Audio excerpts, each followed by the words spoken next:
friends, it's Ollie. Welcome back to the channel. Today I am starting some Christmas gift projects. So this year I wanted to make my niece a custom doll, and also I wanted to make my friend a custom doll. So for my friend, I'm going to be customizing this Ariel doll.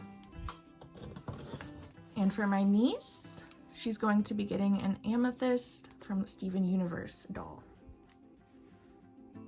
Now, my intel on my niece liking Amethyst as potentially her favorite character from Steven Universe, I got that intel from her dad.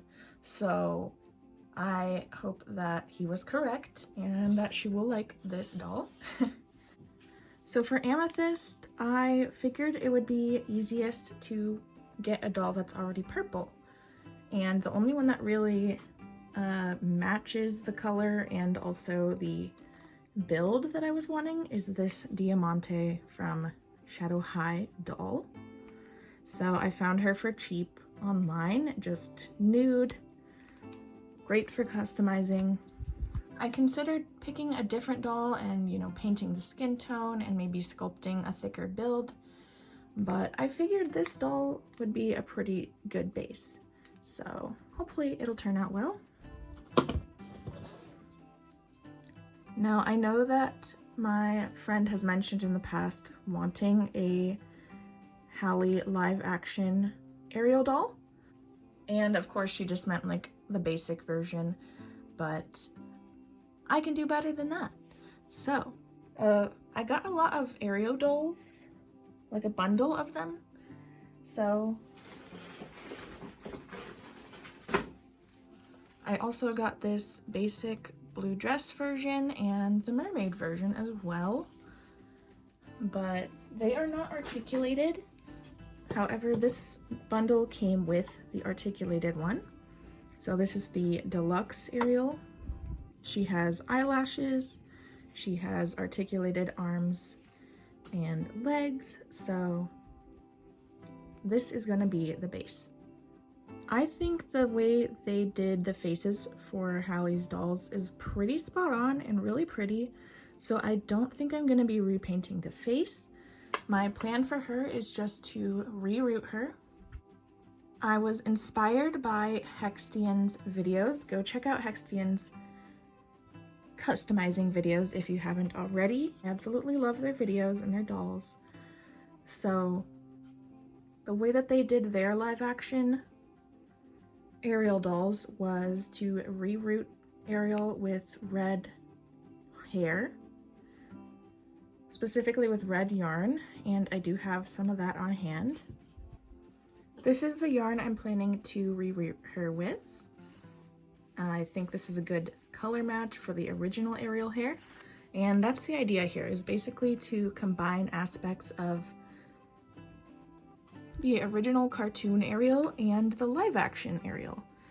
Personally, my favorite look of Ariel's from the original cartoon is her pink dress, which I believe she wears during the dinner scene. So I'm going to be trying my hand at sewing a doll gown for this doll. She already has like the live action version of the pink dress, but I really want her to look as extravagant as possible. So I'm going to be trying to create a gown inspired by that pink dress. I also ordered some red tinsel, but in the meantime I can start rerooting her with the yarn and working on her outfit. And for Amethyst, I got some lavender nylon hair on sale for Black Friday, and this hair is from the Doll Planet. It's called Lavender Ice. They were having a great Black Friday sale, but they only had one pack of this color in stock at the time. So I am waiting for a couple more packs of that to come in, since I know I'll need more than this, since the rainbow high heads are quite a lot bigger than other dolls. So the first step in this process is going to be cutting off the doll's hair. So let's go ahead and do that. You want to cut it off as close to the scalp as you possibly can, so that when it comes time to pull the rest of it out of the head, it is easier to do so.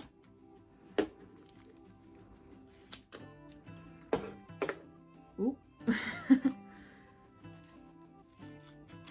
Also, for Amethyst, I probably will leave the original face for her as well and just do the hair and clothes. I'm not completely decided about that yet, but once she starts coming together, I'll decide whether she looks good as is or if I need to do some alterations to the face. Is it just me, or is she kind of rocking this hairstyle right now?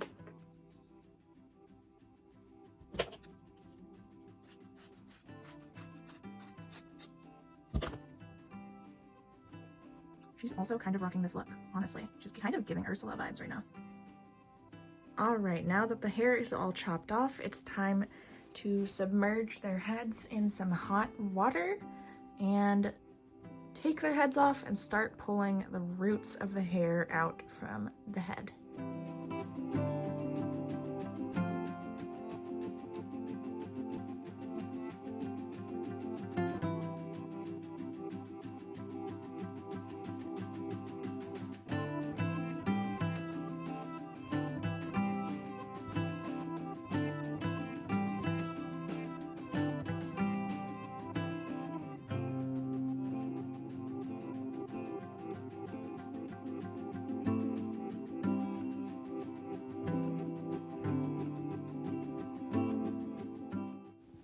So here I started by scraping out some of the hair with a chopstick. I do find chopsticks to be probably the best tool I've found so far, but eventually I did just give up on that and decide to make a small opening in the scalp using a little box cutter, because trying to pull all of the hair out with these pliers from the neck hole was just gonna take way too long. You can definitely do it, but cutting open the head a little bit from the back is just easier, and once you're done, you just super glue it back in place. Now began the tedious process of rerooting the Amethyst doll. This was my first experience with rerooting with actual doll hair. I had a couple of times practice with yarn, but this is my first time actually using hair, and oh my gosh, it was quite a struggle. Unfortunately, I broke so many needles before I just looked up how to reroot a rainbow high head. In case you don't know, they are way harder than, say, a Barbie head or a Monster High head. So eventually, I just looked it up on the Doll Planet and found the tip of using a thumbtack. So you basically put the thumbtack into the hole, that widens it enough so that you can just slip in the hair, and after a while that hole will close up back to its original size, so you don't have to worry about it falling out. The other mistake I made with Amethyst at first was using too many hairs per hole. I was probably using twice as much hair as I should have been. You really don't need that much.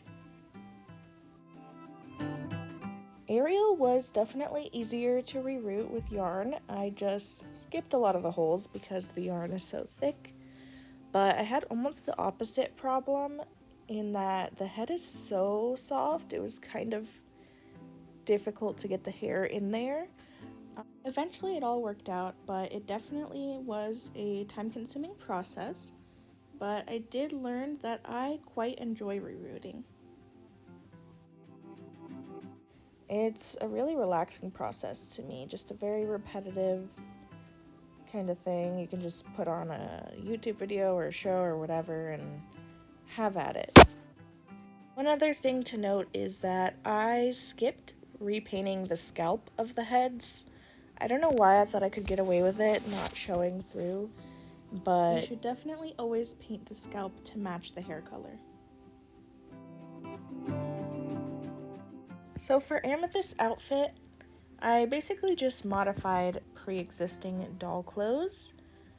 Here I'm showing how I made the gem. Basically, I had no circular rhinestones, so I took one of the oval ones and I used a Dremel to make it into a circular shape. If you do that, definitely be careful because heating up plastic isn't necessarily a safe thing to do. But yeah, I did that, and then I painted the back of the crystal with a color shifting paint. The shirt is from another Shadow Hide doll. I'm just cutting off the sleeves and making some cuts into the center. And the shorts are just from a Ken doll, which they don't perfectly fit, but I figured that would be easier than trying to sew shorts because that's kind of an annoying process.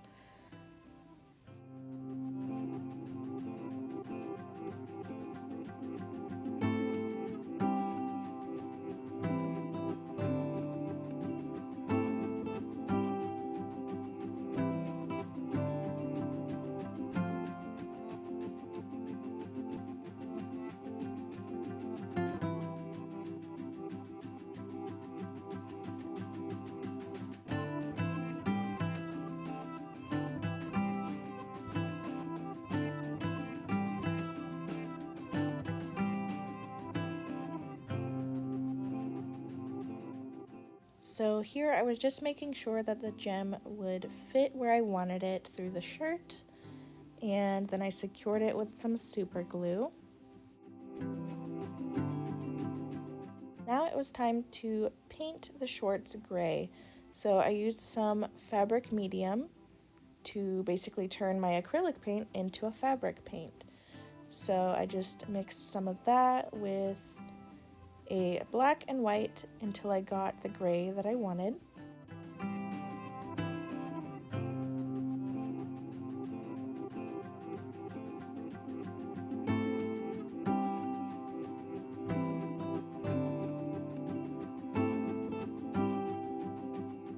So I forgot to mention before, but for the shoes I used some Frankie G3 Monster High shoes, and I coated them in gesso before coating them in a white acrylic paint.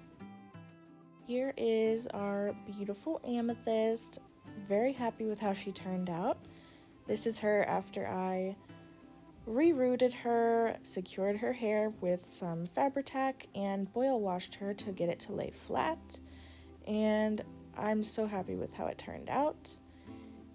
Here I am trying out a actual hair razor that I've used on my real person hair. I wasn't sure how this would work on nylon, but it actually worked amazingly. So this hair razor allowed me to thin out the hair, create layers, and feather the ends of the hair that I had cut to keep them from looking too blunt.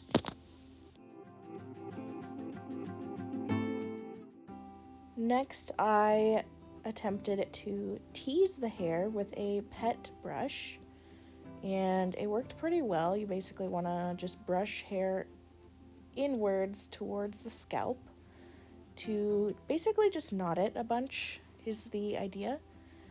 And this is just to create some volume. I felt like it was a little too flat for Amethyst poofy hair. And then I used some Got2b hairspray. This is what I use when I style my cosplay wigs. So I was just spraying this in. This helps create even more of the volume and makes it easier to tease because it gives it some texture. Once the hairspray is dried and you have teased it to satisfaction, you just want to comb straight the top layer of hair.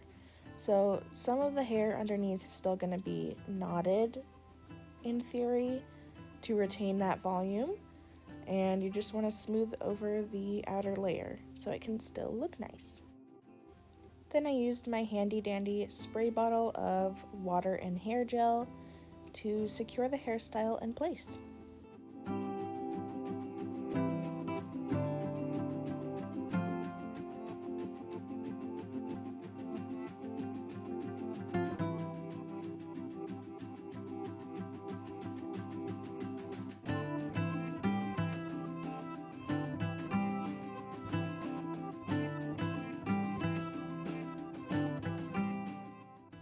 was time to separate every single little piece of yarn that I rooted into Ariel's head. I did this after securing it into the head with Fabri-Tac. I rooted each hole with a 2-strand of yarn, and I just had to go ahead and untangle those in order to get the effect that I wanted. When the tinsel arrived, I went ahead and tied some into the hair. I didn't do every single hair because I just felt like it was gonna take an eternity if I did that. And it was very troublesome, not the easiest thing to do. So here I'm just demonstrating how I went about it. I basically took a piece of tinsel and tied it in a knot around the base of the hair. And then I used the 2 strands of yarn and 1 strand of tinsel and just turned it into a braid.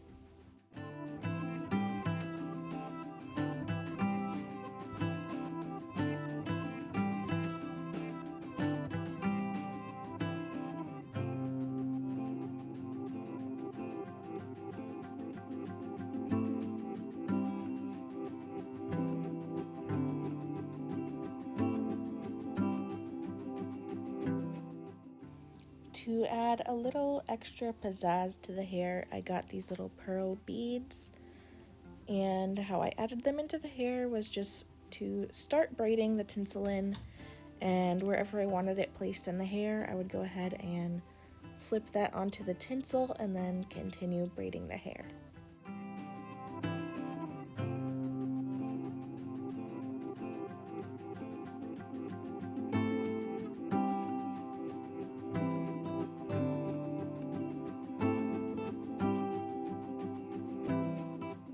Once I reached the end of each hair, I just made sure to tie the tinsel around the yarn at least twice in knots to make sure that it didn't fall out.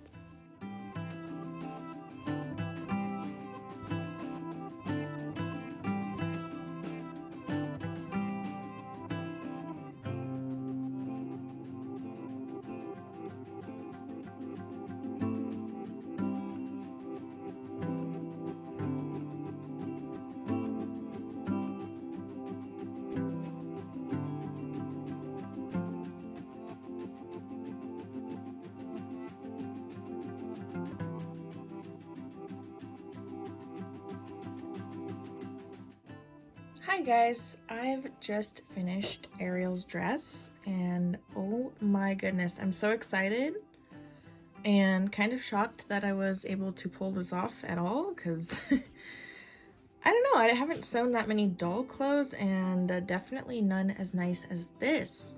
I've done a lot of altering of doll clothes for customs and stuff like that. This one I made from scratch, so I'm really proud of it.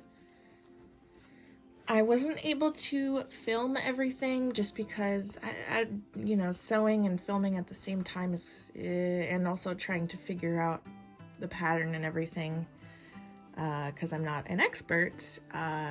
Filming it would have been just a little too tedious for me. So I'll go over how I made this the best I can. I have a lot of spare doll clothes because I'm a doll collector. So I end up with a lot of extra clothes from thrifting and such. So I thrifted this skirt recently and it ended up being perfect to use as a reference for the pattern. So this is just like a little Velcro big poofy skirt. I liked the poofiness of it, so I used this to get the measurements for the bottom half of the dress. So essentially, if you can see here, this is all gathered. But if you were to ungather it, it would just stretch out into a large rectangle. So basically I measured the side and the length of the bottom of the skirt and made a rectangle using those measurements. Then I took some white cotton, I traced the pattern onto there, and gathered up the top of the skirt. As you can see here, there's some gathering. There were more gathering stitches, like a second row. that I used to help it stay bunched together. And once everything was sewn together, I removed that stitch so it wouldn't be visible. And I did a similar thing with the top of the skirt, but not quite. And I kind of fudged this part. So the pink fabric is actually from a dress that I was gonna donate, but before donating it, I realized, oh wow, this would be perfect for this project. So what's nice about recycling clothes for sewing projects, you can utilize the hem that's already there. So for the bottom part, I just cut out a piece of fabric that had the hem already in a similar size to the bottom skirt, and then I just kind of bunched it up here and sewed it. So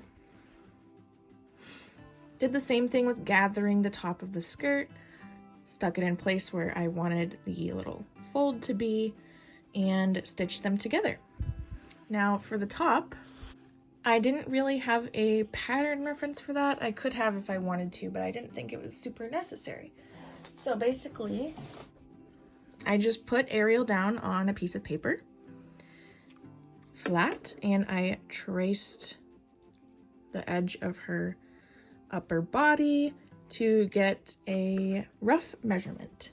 Now that first measurement's never going to be perfect, so I did have to make a couple of mock-ups for the top pieces, try them on and see if they were fitting before I did the final piece. So essentially, I traced her and ended up with this shape.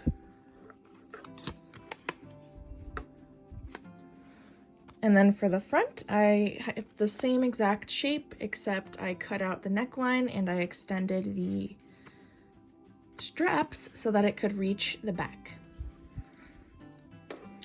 And then when putting that in practice, of course, it doesn't actually fit. You see, there's these giant gaps.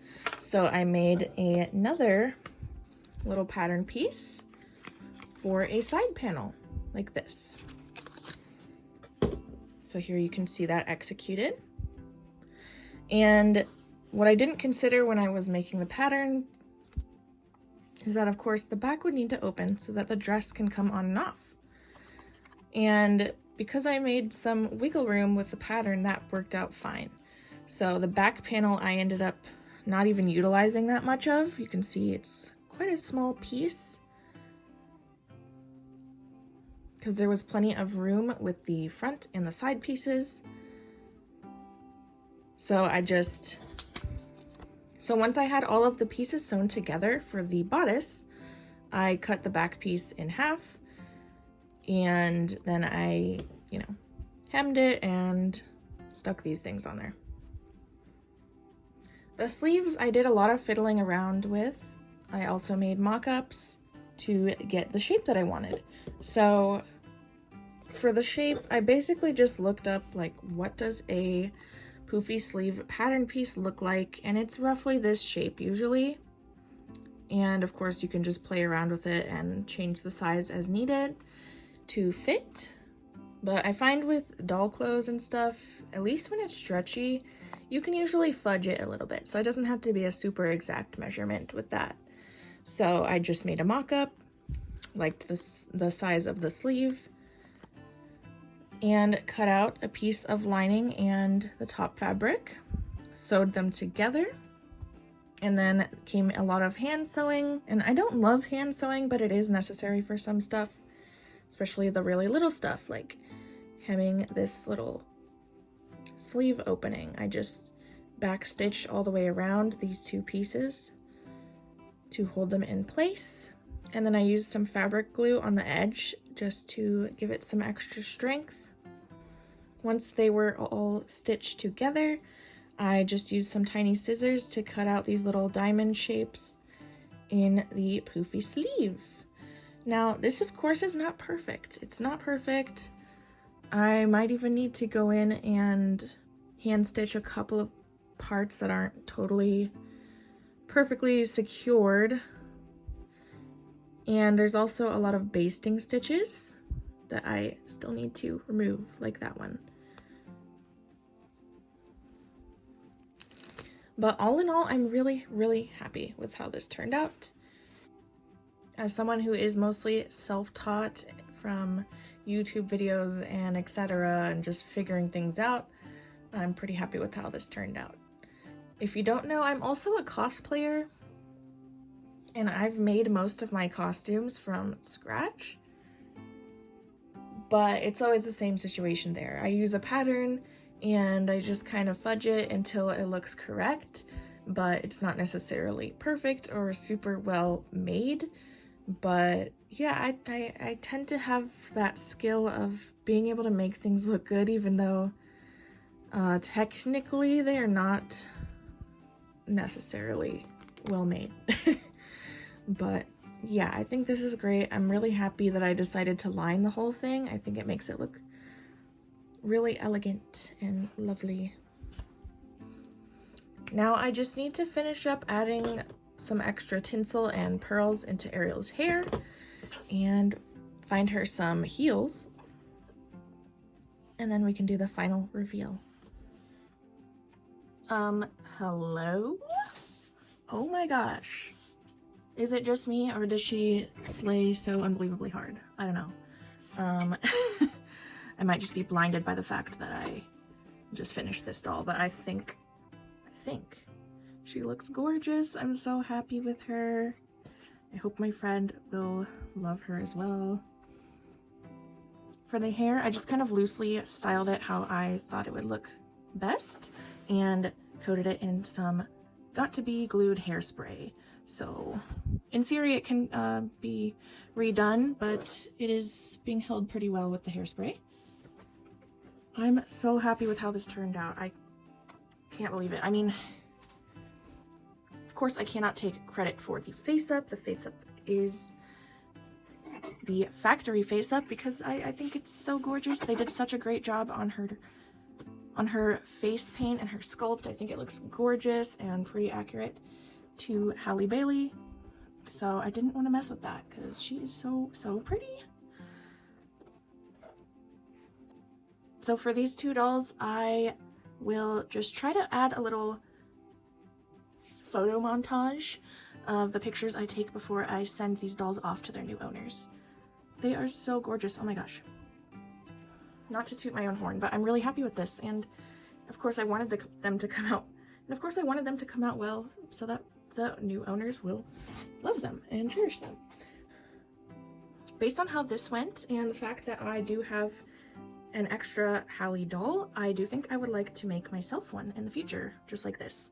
So I'll probably do that when I get a chance, but I do have some other projects I need to get to first, so not sure when that'll be. But oh, I'm just so happy to see the vision fully realized. I absolutely love her. Thank you all for joining me on this customizing journey. I had so much fun creating these dolls. I hope my friend and my niece are enjoying their dolls. It's well after Christmas when this is being posted. But yeah, thank you so much for watching, everybody, and I will see you in the next video. Bye!